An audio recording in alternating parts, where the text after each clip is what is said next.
My role, I can talk to you about my role, which is to win the election. There's no referendum. For the federal government, should there be any sort of intervention? No, this is between us Quebecers, right?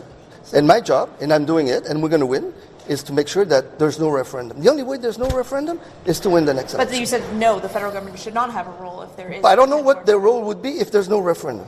I understand that, but if I go your way, assuming that I'm going to lose the election, which I will never do, I will work and make sure that we win the next election. That's the best way not to have a referendum. Again, I'm going to say the same thing, because then I'm assuming that I'm going to lose the election, and I'm not going to lose the election. I'm going to win it. I don't want a referendum. Quebecers don't want a referendum. So what's the best way not to have a referendum? It's to win the election. That was Quebec Liberal leader Pablo Rodriguez, and this is Gazette reporter, columnist, and editor James Mennie. Jim, that guy sounds kind of confident, don't you think?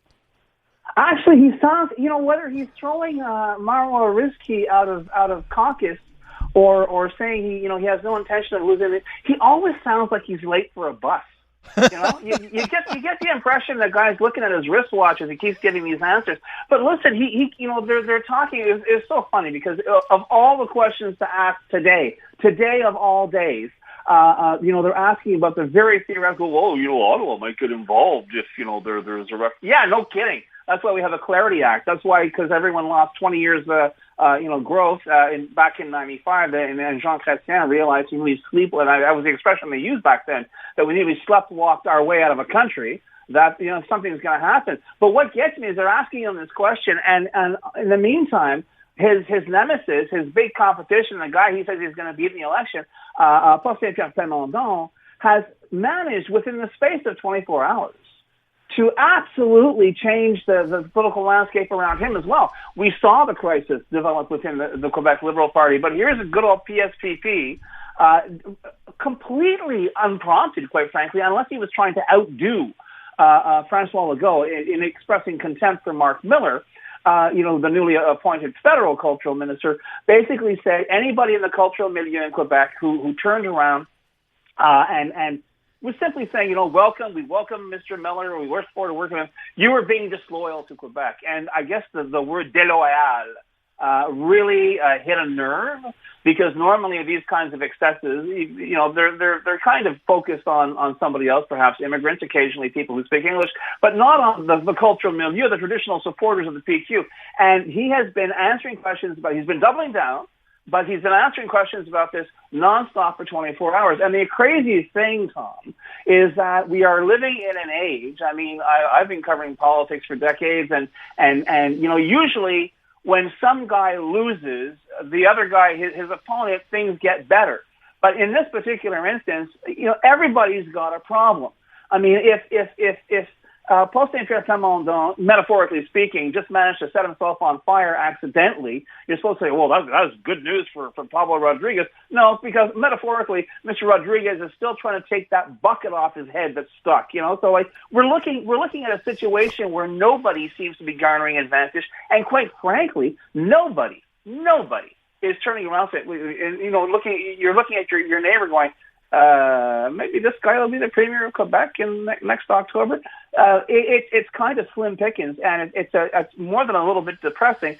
And to a certain extent, one can almost look forward to the next week's recess for the Christmas break of the National Assembly with some relief, because quite frankly, every day brings, as far as I'm concerned, not even a new low, a new mediocrity, a new gap, a new tripping over your own shoelaces up at the old Capitol. And as I say, it does not bode well, quite frankly, for any of the parties up there. We used to think that the CAQ was the pariah up there. They're the ones who are going to get wiped off the map, and probably will. But by God, this week, Tom, Liberals and the PQ are having almost a contest to see on who can do it more stupidly. Well, to use another analogy, you look at the three quote unquote major parties in Quebec City, and quite frankly, the only time any of them stop shooting themselves in the foot is when they stop to reload.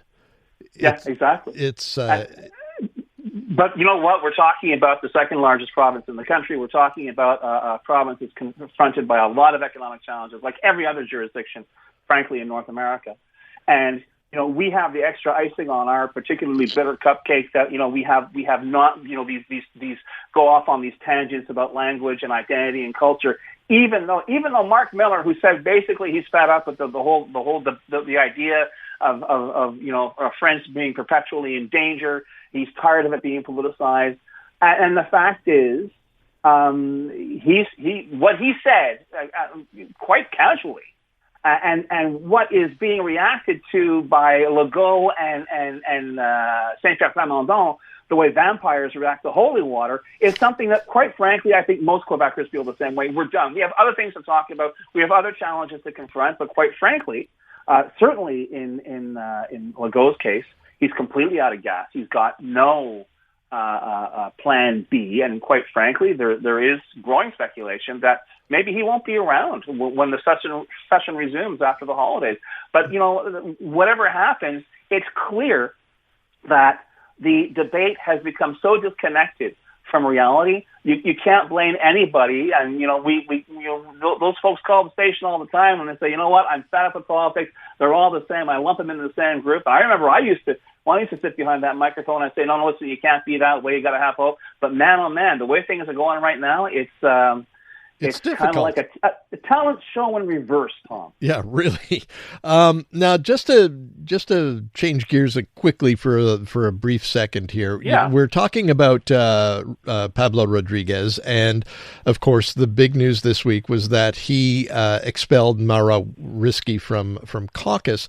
Now, I've never met Marwa Risky. I've met her husband. I've met her father-in-law, and everything I know and I've read about her, she's a straight shooter, as Ted Tevan used to say. She's an accomplished, forget lawyer, she's an accomplished lawyer. She's a very good lawyer. And just going along with that job, she, to me, seems to have impeccable ethics. Now, how do you think she's seen publicly as opposed to Pablo Rodriguez? I think, I think above and beyond everything else, because I know there was a Leger poll that suggested nobody really trusts either one to any great extent. But the fact is, and when all this began, I referred to Ms. Risky as the face and the voice of the Quebec Liberal Party.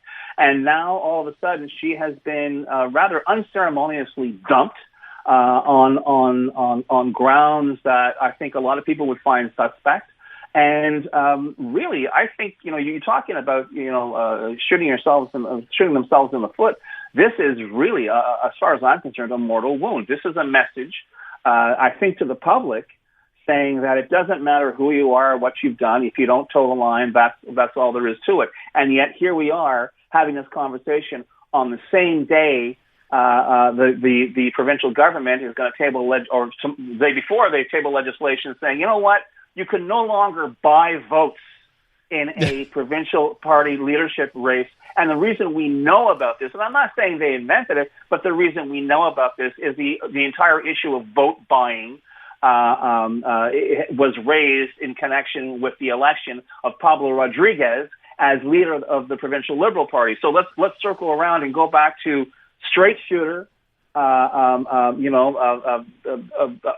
a paragon of ethics, and we'll balance that against the fact, yes, they're tabling legislation tomorrow, which you can't buy votes anymore in leadership contests. There is a bit of a difference there, but guess who's still in office guess who's still with the Quebec Liberal Party? And never a dull moment in Quebec City, that's for sure, these days.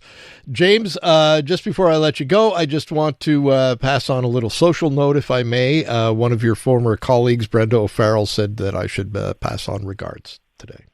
Oh, always. Brenda's always a pleasure working with her, and I still think she's fighting a good fight with those local papers that she's running. So, yeah, a pleasure to hear from her. Thanks a lot, Tom. Yeah, my pleasure. I write for a couple of those papers. So, there you go. Yeah.